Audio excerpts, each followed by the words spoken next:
Everyone, बहुत सारे लोग ये चीज़ पूछ रहे थे, फॉरेंसिक साइंस के बारे में जानना चाहते थे कि आप फॉरेंसिक साइंस अगर आप एज अ करियर चूज़ करते हो तो क्या ऑप्शन है, ये कोर्स किस तरीके का होता है, आप इसमें क्या स्कोप है। तो आज हम इस वीडियो में इन सारी चीज़ों के बारे में बात करने वाले हैं। So let's see about BSc in forensic science. BSc in forensic science 3 साल का UG प्रोग्राम होता है which offers study of scientific applications and knowledge that helps in investigation of crimes. ठीक है, अगर आप क्राइम्स के बारे में इंटरेस्टेड हो, अगर आप जानना चाहते हो कि क्राइम किस तरीके से हुआ है, किस तरीके से मर्डर हुआ है या सुसाइड हुआ है, या डेड बॉडीज़ में आपको बहुत ज़्यादा इंटरेस्ट है, आप जानना चाहते हो कि किस तरीके से इसका मर्डर हुआ होगा या सुसाइड इसने किया होगा, तो आपका इंटरेस्ट इन चीज़ों में तो है तो आप BSc फोरेंसिक साइंस को डेफिनेटली चूज़ कर सकते हैं। बहुत इंटरेस्टिंग सब्जेक्ट है। This course covers a wide range of subjects and how to carefully analyse and study different objects at crime scene as they are most important proofs। Forensic science का मतलब सिर्फ यही नहीं है कि आप जो डेड बॉडी है उस पर काम करें। तो एक मिसकंसेप्शन हम अभी ही ख़त्म कर देते हैं कि फोरेंसिक साइंस सब्जेक्ट लेके आप पोस्टमार्टम नहीं कर सकते हैं। सो आप इस चीज़ के लिए बहुत क्लियर रहिए।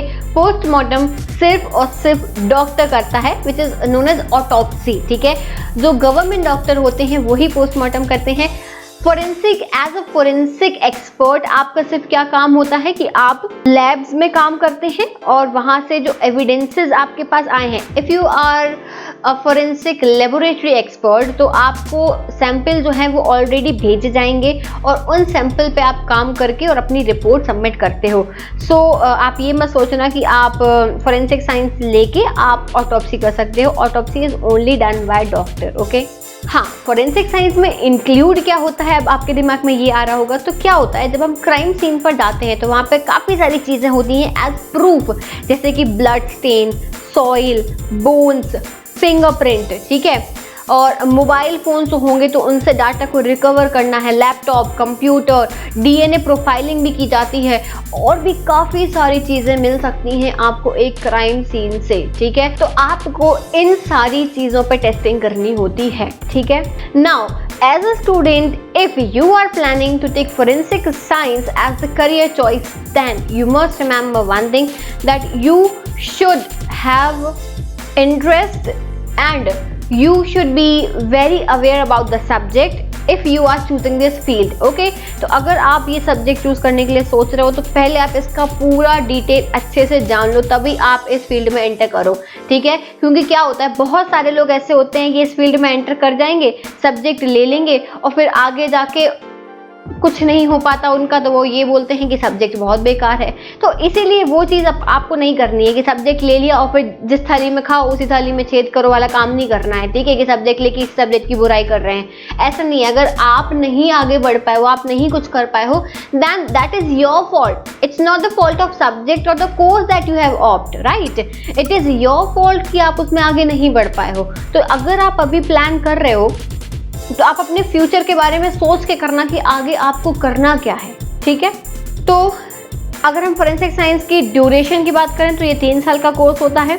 मिनिमम एलिजिबिलिटी क्या होती है, that the student must have passed 12th in science with 50% minimum marks. Okay, admission process इसमें मेरिट बेस्ड होता है। कुछ कॉलेजेस में एडमिशन होता है मेरिट बेस पे और कुछ एंट्रेंस बेस्ड पे भी होता है, नेशनल लेवल पे, इंस्टीट्यूट लेवल और स्टेट लेवल पे। यूनिवर्सिटीज़, कॉलेजेस अपना अपना पर्सनल एंट्रेंस एग्जाम कंडक्ट करके भी एडमिशन लेते हैं। Course fees universities wise very करती रहती है। कहीं पे गवर्नमेंट कॉलेजेस में फ़ीस थोड़ी सी कम होती है as compare to private colleges में इस कोर्स की फ़ीस काफ़ी ज़्यादा हाई होती है।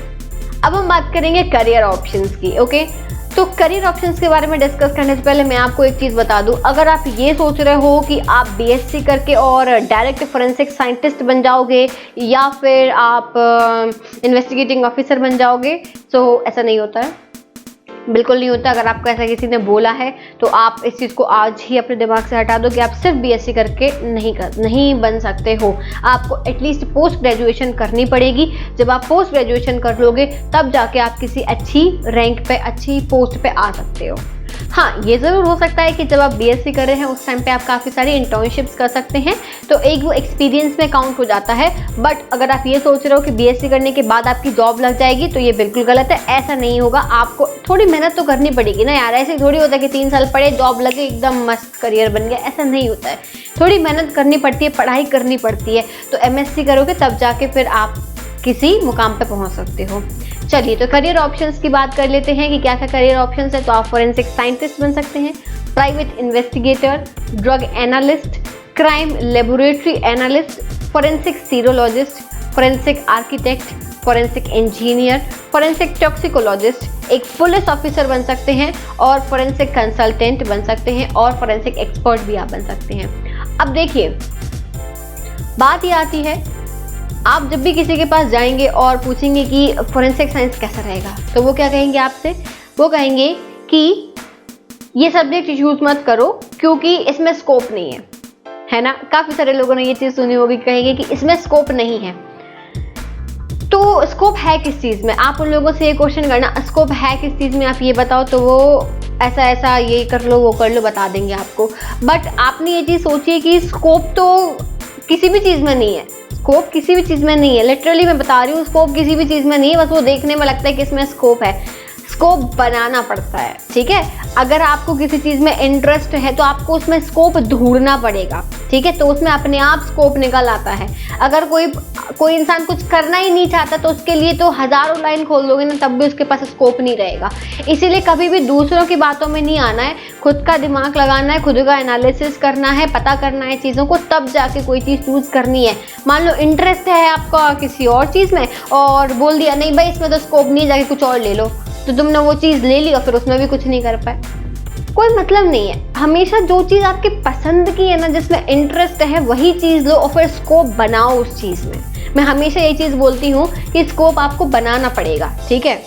अब इसमें एलिजिबिलिटी क्राइटेरिया क्या है, हम ये जान लेते हैं। एलिजिबिलिटी क्राइटेरिया में सबसे पहले तो candidate must have passed class 12, ठीक है, with recognised board, and the candidate must have study mathematics, physics as the main subject and biology also. It can be optional, chemistry, biology, computer science, biotechnology, ये सब optional हो सकते हैं, but mathematics, physics and biology is main.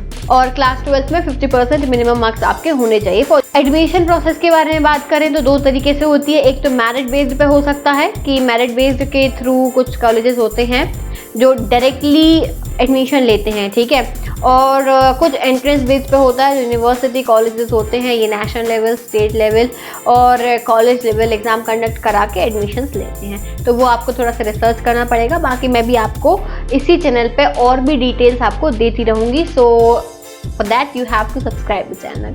चलिए, कुछ institutes के बारे में मैं आपको बता देती हूँ कि कुछ आई एम नॉट सेइंग कि यही सबसे अच्छे इंस्टीट्यूट है, बट हाँ, अभी तक मैंने जितनी रिसर्च करी है उसके अकॉर्डिंग ये institutes are one of the very good institutes. Okay, तो सबसे पहला है Gujarat forensic science university, second doctor Bhimrao Ambedkar university Agra, third lovely professional university Punjab, next is Loknayak Jayaprakash Narayan national institute of criminology and forensic science, next is Bundelkhand university, next Osmania University Hyderabad, other is University of Madras, next is Dr. Hari Singh Ghosh Central University, next IFS Mumbai, IFS Aurangabad, IFS Nagpur. तो ये सारी universities जो हैं ये आपके पास में है, ठीक है। और इसके अलावा भी बहुत सारी अच्छी यूनिवर्सिटीज़ हैं, तो आप उन पर रिसर्च कर सकते हो, आप पता कर सकते हो, आपको काफ़ी डिटेल इनके बारे में मिलती रहेगी।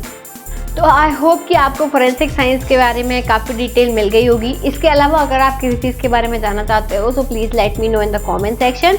और अगर आपको ये वीडियो अच्छा लगा है तो लाइक करके जाइए and do not forget to share the video. Thank you so much for watching this video. See you soon in the next video. Bye bye.